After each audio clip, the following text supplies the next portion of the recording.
Sejam todos bem-vindos, meu nome é Elisa Teles e hoje vou apresentar para vocês um pouquinho sobre os princípios do direito ambiental. Mas primeiro, caso alguém não esteja lembrando, uma pequena introdução. O que é o direito ambiental? O direito ambiental é o ramo do direito que surge justamente para regular como nós, humanos, empresas e governos, nos relacionamos com o meio ambiente. Afinal, desde o início da existência humana, nós tiramos nossos recursos para a subsistência da natureza. Mas, nesse caminho, muitas vezes essa relação entre humanos e a natureza ficou um pouco desequilibrada, e nós acabamos explorando excessivamente o meio ambiente. Então, exatamente para regular essa relação e garantir que a natureza continue sobrevivendo, mantendo o nosso planeta vivo e permitindo que nós continuemos vivos, é que surge o direito ambiental. Agora que isso já foi entendido, vamos para os princípios dessa área tão importante do direito. Princípio da dignidade da pessoa humana. O princípio da dignidade da pessoa humana significa, como diz o próprio nome, que as pessoas merecem ter vidas dignas com boas condições de vida em que possam ter saúde e bem-estar. Isso inclui boas condições ambientais, o que mostra, inclusive, o caráter antropocêntrico do direito ambiental. Precisamos proteger o meio ambiente para garantir a sobrevivência e o bem-estar dos humanos. Princípio do desenvolvimento sustentável. Esse princípio contraria a noção não muito adequada que muitas pessoas têm sobre o direito ambiental, de que a proteção do meio ambiente é diametralmente oposta ao desenvolvimento socioeconômico, mostrando que, na verdade, é o oposto disso. O direito ambiental busca justamente promover o desenvolvimento de forma que seja sustentável a longo prazo, uma vez que, se nossa sociedade continuar se desenvolvendo em moldes não sustentáveis, nós sequer vamos ter recursos para conseguir aproveitar todo esse desenvolvimento. Uma curiosidade interessante é que o termo desenvolvimento sustentável foi utilizado pela primeira vez em 1987 pela primeira-ministra da Noruega em um relatório que ela apresentou na Comissão Mundial sobre o Meio Ambiente e Desenvolvimento da ONU. O relatório se chamava Nosso Futuro Comum, mas por causa do nome dela, ficou conhecido até hoje como Relatório Brundtland. Princípio democrático. O princípio democrático assegura à coletividade, a todos os cidadãos, a participação na defesa do meio ambiente e o direito de participar, questionar e exigir políticas públicas ligadas ao meio ambiente. Ele é de extrema importância, afinal, o meio ambiente impacta o bem-estar de toda a sociedade, não é? Ele é de extrema importância para todos, então todos devem ter o direito de participar da sua defesa.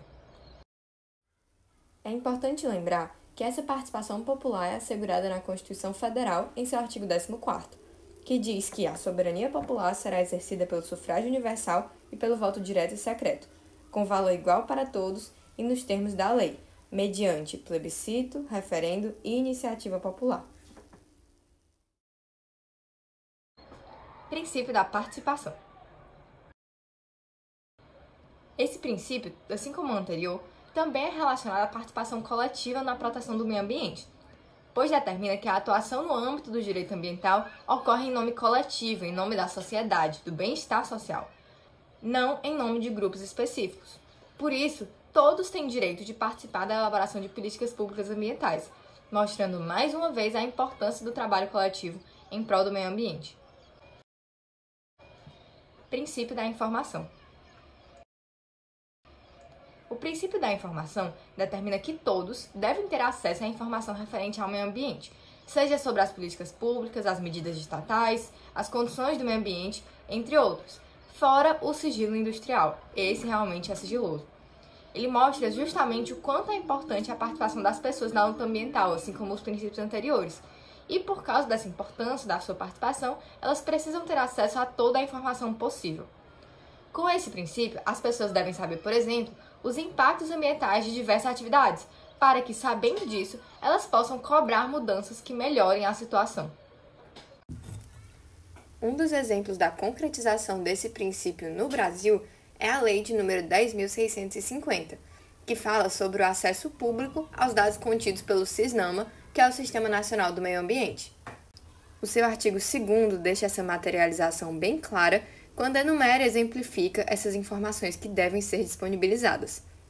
Ele traz que os órgãos e entidades da administração pública, direta, indireta e fundacional, integrantes do SISNAMA, ficam obrigados a permitir o acesso público aos documentos, expedientes e processos administrativos que tratem de matéria ambiental e a fornecer todas as informações ambientais que estejam sob sua guarda, em meio escrito, visual, sonoro ou eletrônico, especialmente as relativas à qualidade do meio ambiente, a políticas, planos e programas potencialmente causadores de impacto ambiental, aos resultados de monitoramento e auditoria nos sistemas de controle de poluição e de atividades potencialmente poluidoras, bem como de planos e ações de recuperação de áreas degradadas.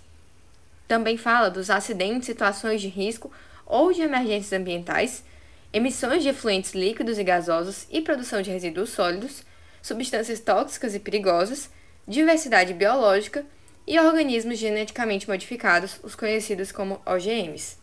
Essa lei traz ainda vários pontos importantes sobre essa concretização do princípio da informação no Brasil, mas um ponto importante a destacar é que ela fala que esse acesso à informação independe da comprovação de interesse específico.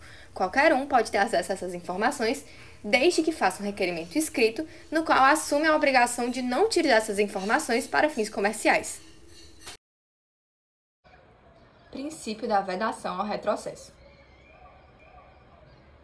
Esse princípio busca proteger o meio ambiente, mantendo as medidas protetivas já conquistadas, pois determina que os direitos só podem avançar e não retroagir. Assim, uma vez conquistado um direito ambiental, um direito de proteção da natureza, ele não deve ser revogado, apenas deve-se avançar pelo bem da coletividade, pelo bem da sociedade e da natureza. Princípio da precaução. O princípio da precaução significa que devemos evitar políticas que podem prejudicar o meio ambiente, buscando se precaver contra danos ambientais. Assim, quando não há certeza sobre os possíveis danos ambientais de algo e há risco de danos sérios e irreversíveis à natureza, na dúvida, deve-se proteger a natureza. Daí vem o outro nome desse princípio, que é in dubio pro natura. Na dúvida, protege-se a natureza. Na dúvida, a decisão deve ser em prol da natureza. Princípio da prevenção. Já o princípio da prevenção, que num primeiro momento pode parecer muito parecido com o anterior, fala de riscos certos, que nós já conhecemos, sabemos que existem, e por isso devemos investigar para encontrar meios de amenizar seus danos e prevenir o máximo possível. É por causa dele que nós temos, por exemplo, o estudo de impactos ambientais. Então, só esclarecendo mais uma vez, caso não tenha ficado claro, esses princípios podem parecer muito semelhantes, mas eles se diferenciam justamente pelo fato de o princípio da precaução tratar de danos incertos, que ainda não conhecemos, e por isso devemos evitar as medidas que podem fazer com que eles aconteçam. Já o princípio da prevenção trata de danos conhecidos, danos certos que devemos nos dedicar e estudar a realidade para evitá-los ao máximo possível. E como já foi falado, esses estudos acontecem exatamente pelo estudo de impactos ambientais. Mas do que se trata esse documento especificamente? O estudo de impactos ambientais é um documento que contém informações e resultados das análises ambientais realizadas em uma determinada região, onde se planeja fazer obras ou empreendimentos com considerável potencial nocivo ao meio ambiente, demandando assim que seja feito um estudo mais profundo da região. Esse estudo serve como uma base de consultas para quem pretende atuar no local, para conhecer o ambiente e os danos que pode causar com sua atividade.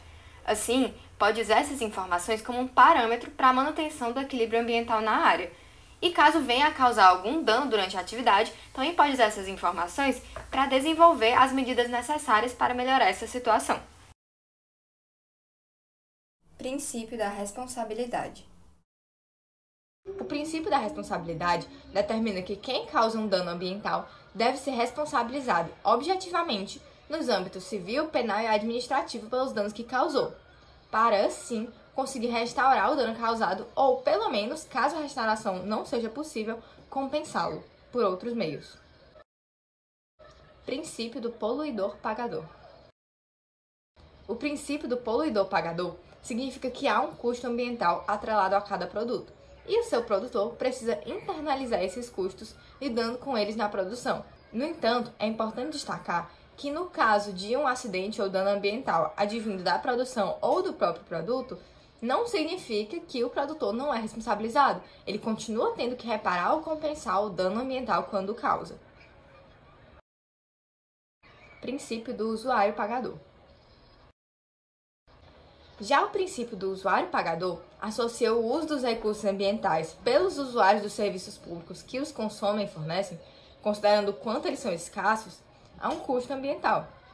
Por isso, o poder público pode cobrar algum tipo de compensação pelo uso desses recursos, apesar de não se tratar de uma punição, é apenas uma medida de compensação levando em consideração a escassez e a importância desse recurso.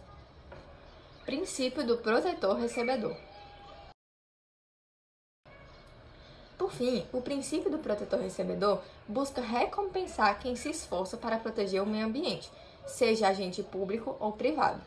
Ele busca incentivar mais pessoas, grupos e empresas a se envolverem ativamente com a proteção do meio ambiente, retribuindo aqueles que buscam proteger os recursos naturais que são tão importantes. Um exemplo muito próximo da nossa realidade que nós temos desse princípio são os ecopontos aqui em Fortaleza, em que os cidadãos podem levar o seu lixo para ser reciclado e, por meio disso, obter descontos ou abatimentos de várias cobranças dos seus serviços do dia a dia. Esses foram os princípios do direito ambiental. Muito obrigada pela atenção de vocês e eu espero que vocês tenham gostado.